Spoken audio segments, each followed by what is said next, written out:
Okay, so on my screen you can see this is a basically Redshift architecture. Okay, I'll start with architecture first, and then we will go into small details like how everything is working and all those. Okay, so Redshift is nothing but basically um, a data warehouse, you can say, where generally we place data for our OLAP things, like for and why we need to put anything into our OLAP. That's only because we want to do some analytics on top of that data, right? So Redshift is nothing but your data warehouse, right? Where you create your tables, fact tables, dimension tables, and you have your own SQL script, right? To load the data, or you can use any ETL tool like Informatica, Talent, or any other tool like Glue, anything, right? To load the data into the Redshift data warehouse. Okay. Now, first starting with how this architecture works. So if you see here, sorry, if you see here, the first part is client application. Okay. Then we have a data warehouse cluster. So it's, you can say this is a Redshift cluster. Okay. Now, what is client application? Client application is nothing but our computers, right? We people. So how do we communicate our how do we communicate with the Redshift server? Either through JDBC or through ODBC, right? So these are nothing but a database connectors, right? Now, the most important part of this cluster is the Redshift consists of leader node and then the compute node. Okay, so you can always have one leader node and multiple compute nodes. Okay, even some if you are thinking of like, what if we have, I am selecting only one node, right? So that is also possible. You can select just one node as well. Okay, and just stop me whenever you feel, and in case if you have any questions. Okay, and I'm assuming that you guys are uh, pretty much aware of SQL and have worked on some other databases, right? And let me know Yes. if it is uh, yeah, if it is too vast. So I can start with what is SQL, and then I can start with like how to start with SQL, and what are different nodes and other things. Okay, so please feel free to stop me at any point of time. Okay, so this is a leader node, and we have a compute node associated with the leader node. So what is the work of leader node here? So whenever a client application like we fire any SQL query, let's say select a star on employee table where department equals to 10. Okay, so we are writing the query. Okay, now this leader node will have this query, and this leader node will decide how, I mean, this will basically generate the explain plan. And explain plan is nothing but how the query will work. Okay, in a very simple and straight way, you can say. So this leader node will generate the explain plan, and this will decide that how this query is going to fetch the data from the different compute nodes. Okay, now the compute node is consist of different node slices, and node slices are nothing. Yes, please tell me.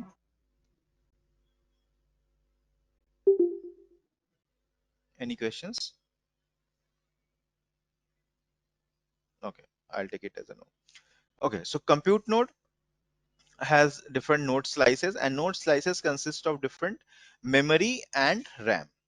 So RAM and memory is like, each compute node is having different node slices, and each node slices is having its own memory and RAM. Okay, so this is how the distribution of data works here when we have a whenever we are writing any SQL query. So same happens when we insert the data here. Okay, so whenever we insert the data, like insert a statement, and based on the distribution key and sort key. So people who are new to Redshift, distribution key is nothing but just similar, you can just similar to primary key, you can say. Okay, so primary key, just like a primary key, just uh, think of in that manner. Okay, we will discuss more uh, into distribution key and sort key at later point of time when we will be doing some hands-on on this. Okay, so this is how Redshift works in a very simple and in a simple manner, just for the sake of the understanding. Okay, so any questions on this part? No, all good. Okay, okay, all good. Okay, now the next and very important part of the Redshift is it is having its distribution key and it is having its own sort key. So whenever you are trying to create the table, at that point of time you need to define the distribution key and the sort key. Okay, now what makes Redshift a very useful and fast retrieval of database, fast retrieval of data whenever we are firing any query having multiple joins and very complex query. And the answer is it's MPP, that is massively parallel processing, and second, it's a uh, it's a columnar database. So what is columnar database? Any idea, anybody?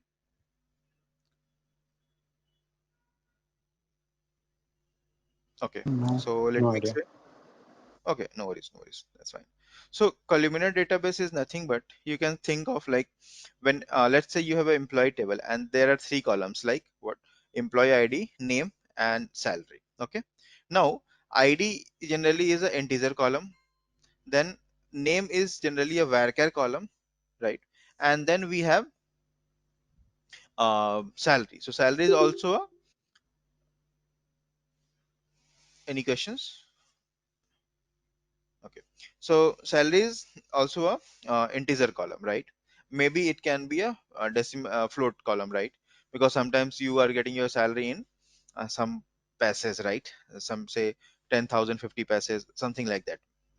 Okay, so what happens whenever the Redshift or AWS, you can say it's an internal architecture or internal process, you can say it compresses the data based on the column side.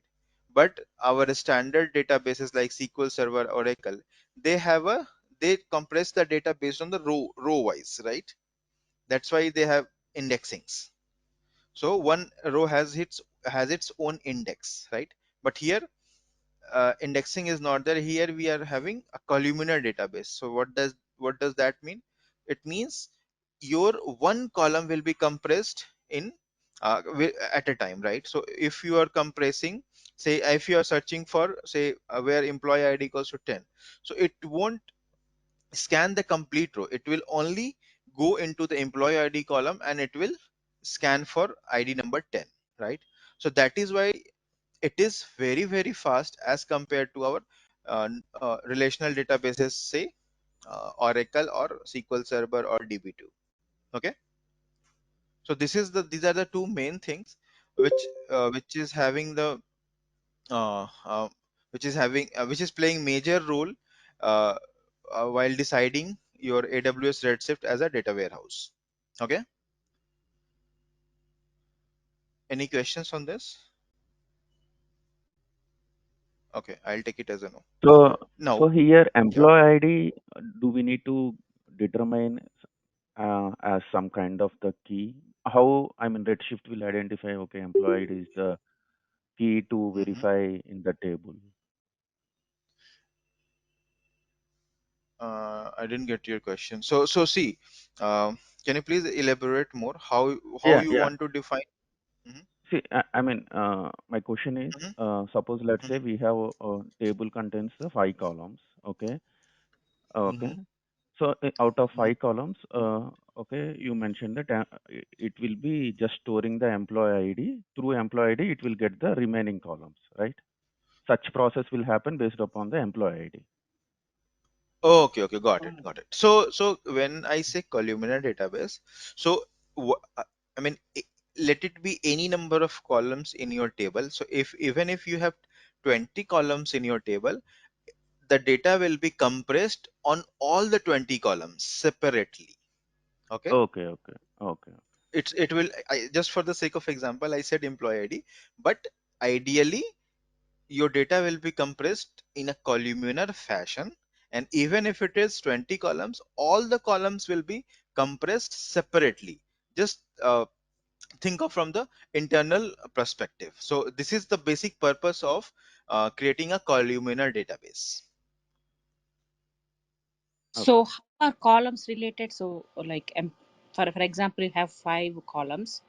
So each Mhm. column should be related to another column, right? Because this is not a row anymore. So how each column they are related then? How each column related means, I mean, For example, uh, no, okay, you are so saying like, yeah, you are saying like each column is a separate, right? So in that table, so how one column and other column they are related?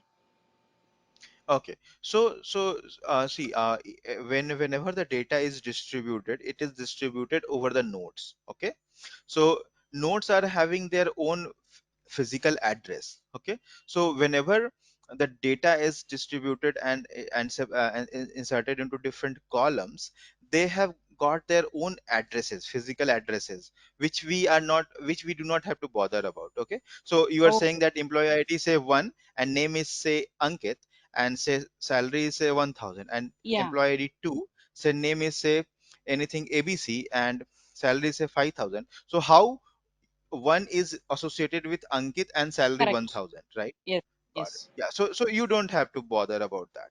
Even Okay, you will not be doing any uh, compressing you will not be using any compressing techniques while for the which is the part of internal architecture, I can say. Okay, so you are only responsible for distribution, defining the distribution key and the sort key. Okay, so those things are taken care by the database redshift. itself. Okay, just Okay, like the indexing. So whenever I'm sorry, you must have used Oracle or SQL Server in past. So what you were doing, you are doing creating the primary key. So what primary key is doing, it is creating internally the indexes, right? I mean, yeah, kind of uh, different physical address is associated to that particular row, right? So that's how it is done. So you do not need to worry about that. okay. Okay. Any other questions? So for every table, we need to create as a mandatory, like a sort key and distribution like that. No, it's not mandatory, but it's always beneficial to create a sort key and distribution key. And the reason is, say, if let's say you have an employee table, okay, and Mm. you know that my employee table will be consumed many of the times in my different tables, right? Or in my different joins. So in that case, it's always better to have a distribution key on that column. So it just like a kind of a primary key, right? Even if you don't Mm. define any sort key or a distribution key, it's totally fine. Okay. So in case if we Yeah. create means it will be helpful on the performance wise. Yes, from the performance wise, it's very helpful. Okay. Yeah. Any other question?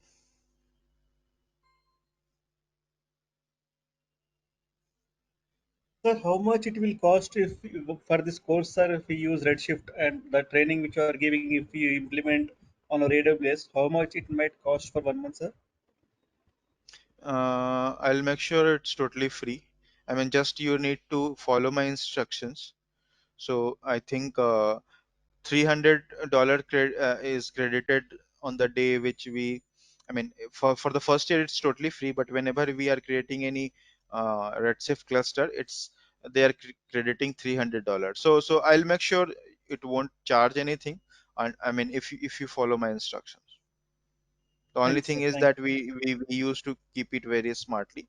Whenever we are using it, just keep on, otherwise we will shutting it down. So that's how it is. you. Okay, sir. Good. Okay. Any other question?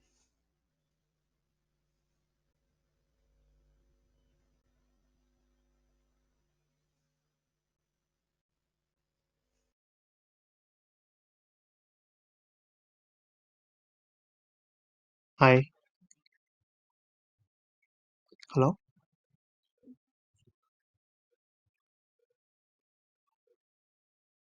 Hello.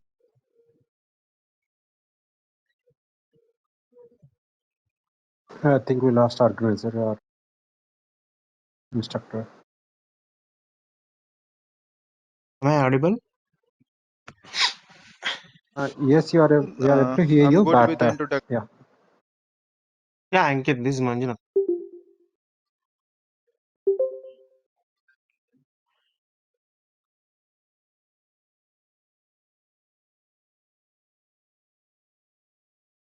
I think we lost Ankit. I can hear you. Hello. Yeah, Anybody from Ankit, Visualpath? Manjunath here. No. Yeah, Manjunath. Yeah. Yeah, Ankit, Manjunath. Yeah. Please tell me. in AWS, it Hmm. supports the constraints like that. Whatever you said, the sorted key, it's just like a primary key, right? So even though No, no. you have Short key is some not a other primary key. keys, Distribution key is it's there. not a Like prime. a primary. Okay, sorry, distribution key. Okay. Yeah. In AWS, it supports in constraints also. Yes. I mean, but you won't. I mean, it won't be necessary. It do, but it won't be necessary. Okay. We'll discuss and we'll execute everything whenever we'll be doing the hands-on. Okay. Okay. Okay. What is the course duration in AWS for this? I mean, this is for specific for Redshift, right? So I think Is around 3 weeks, 3 to 4 weeks max. okay. Apart from this, anything additional we need to learn with It this, depends. or only enough for the AWS RedShift? No, I think if you're learning Redshift, you should definitely learn S3. I mean, the S3 is very much S3. dependent and yes, simple storage services which of the AWS, which is very, very important. I mean, whenever you are using the AWS services, I mean, it depends. Like if your project is only having AWS services, sorry, Redshift services, you can directly use and consume this. But if in case if you're working on cloud, so it's always better to go for S3 and Redshift part. But you only teach in AWS RedShift, that's it, huh? No, no, I have S3 as well. I mean, I know S3 as well Oh, very well. okay. Yeah. Thank Okay, I think I'm good. So let's connect tomorrow. Let me talk to the visual path. Okay, and let's see how they conduct the rest next classes. Okay, if not, we'll wind up the session. Okay. Ankit, I have one last question. Yeah, yeah. Please tell me. Suppose we have data is there in SQL Server, so can Mhm. we load to the Redshift using SSIS tool? I'm not sure. SSIS tool. I mean, SSIS does is supporting Redshift, like inserting the data into this Redshift, because I think it only supports SQL Server, right? I mean, if you can build a connector, because I know in Hmm. IICS, you need to build the connector and you can uh, pull the data from anywhere and insert into Redshift.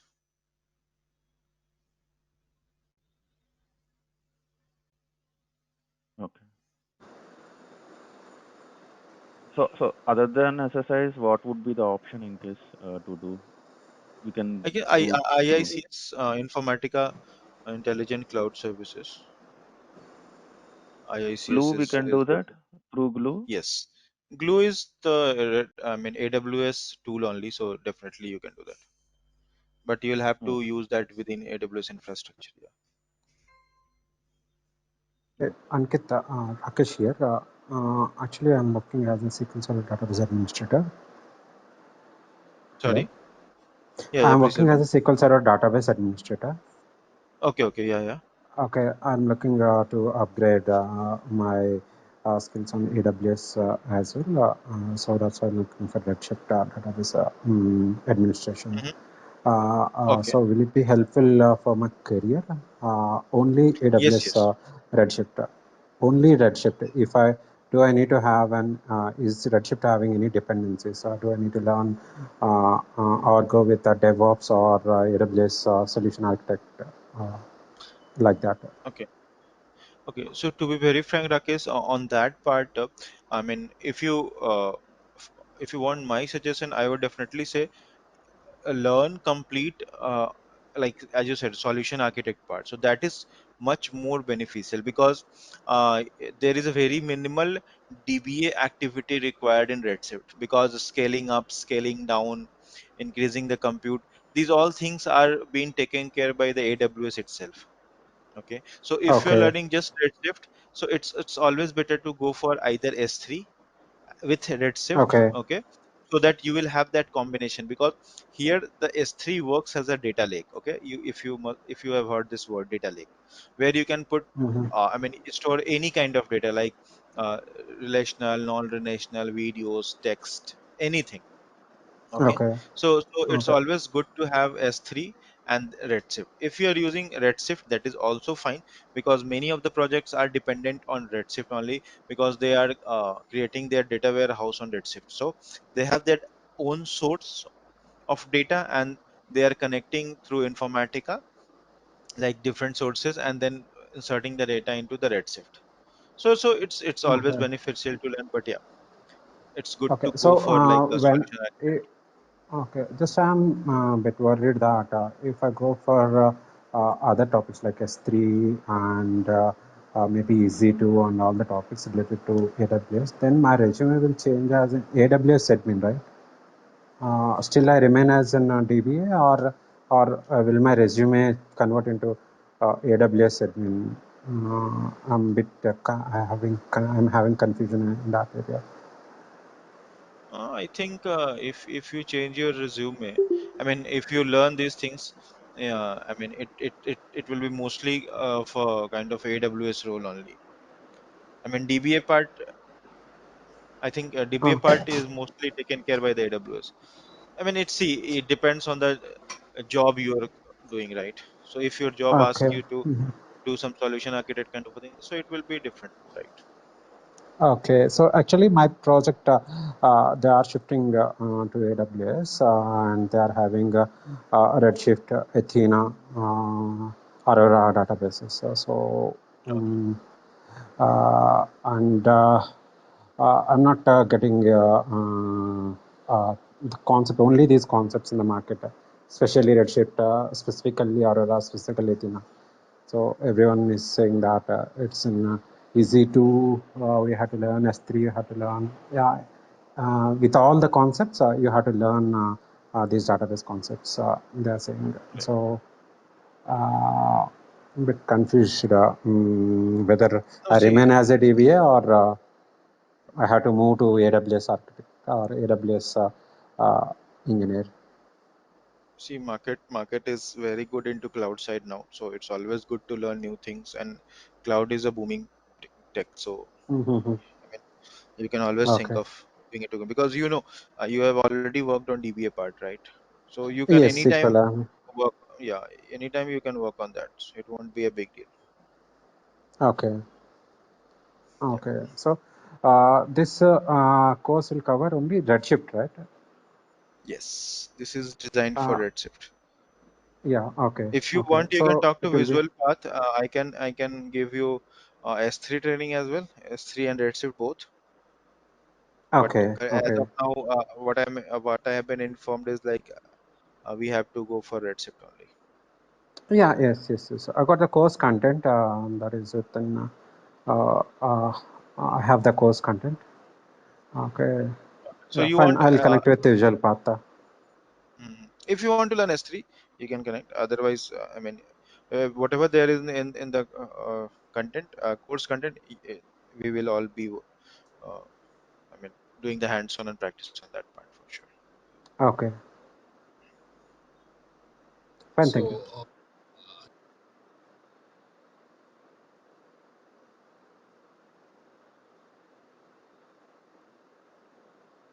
Okay, then let's connect tomorrow. Okay. Thank you, Okay, everyone. Ankit, that way. So is it same time tomorrow? Uh, I cannot say. Let Visualpath decide and share the time. Okay. But for me, I'm good. Okay. Ankit, one quick Okay. thing. So sorry, Hari here. Yeah, yeah. So No problem. how much we will be getting the exposure kind of for the database migration from the Oracle, whatever, or Oracle data warehouse to kind of Redshift, right? So we'll be having a demo on that. No. Okay. So So we're I not cannot. I do not concentrating. have Oracle. No, No, actually, no, I do not example, have. no, not Yeah. Oracle, not specific to Oracle, any database which is running on on-prem, right? So how to migrate to the Redshift, kind of, we'll be getting some No, exposure to no, that. Okay, no. To be very frank, no. Yeah. okay.